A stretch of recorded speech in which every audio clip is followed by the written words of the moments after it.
অ্যানাস কিচেনে আপনাদের সবাইকে স্বাগত। আশা করি সবাই ভালো আছেন। আজকে আমি নিয়ে এসেছি আপনাদের জন্য খুবই রিফ্রেশিং একটা ড্রিঙ্ক, তাও আবার মৌরি দিয়ে।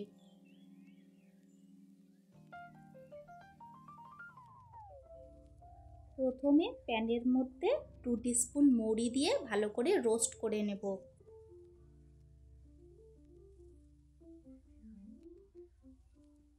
এক দু মিনিট ভেজে নিয়ে মিক্সি জারের মধ্যে নিয়ে নেব।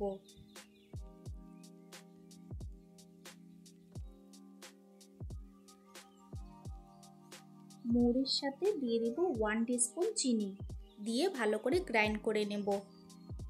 যারা মিষ্টি খেতে পছন্দ করেন তারা 1 টিস্পুনের জায়গায় 2 টিস্পুন চিনি দিয়ে দিবেন।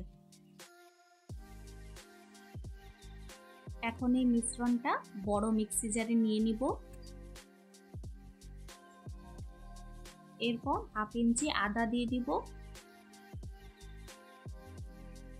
আমি আজকে 2 গ্লাস ড্রিঙ্ক বানাচ্ছি বলে 1/2 ইঞ্চি আদা দিয়েছি।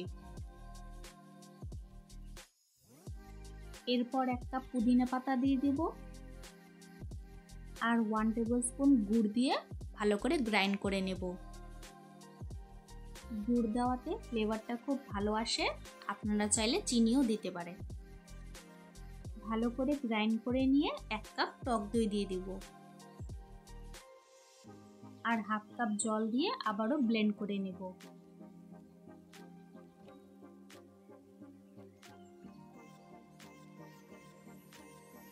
এরপর 1/2 টিস্পুন চাট মশলা দিয়ে দিলাম।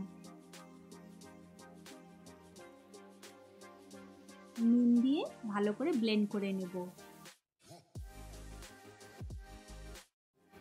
সার্ভিং গ্লাসে প্রথমে 4-5টি করে আইস কিউব দিয়ে দিব।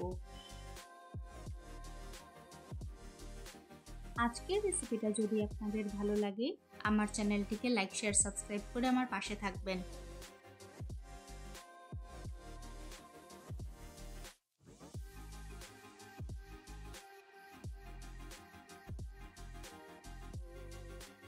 উপর থেকে কাঠবাদাম ও পুদিনা পাতা দিয়ে সাজিয়ে দিয়েছি। ব্যাস তৈরি হয়ে গেল আমাদের আজকের রেসিপি, খুবই রিফ্রেশিং একটা ড্রিঙ্ক। মৌরি দিয়ে যে এত সুন্দর ড্রিঙ্ক বানানো যায়, না খেলে কিন্তু বিশ্বাসই হবে না।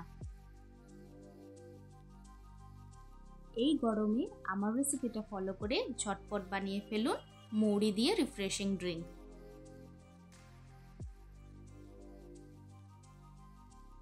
আজকের ভিডিও দেখার জন্য আপনাদের সবাইকে অনেক ধন্যবাদ।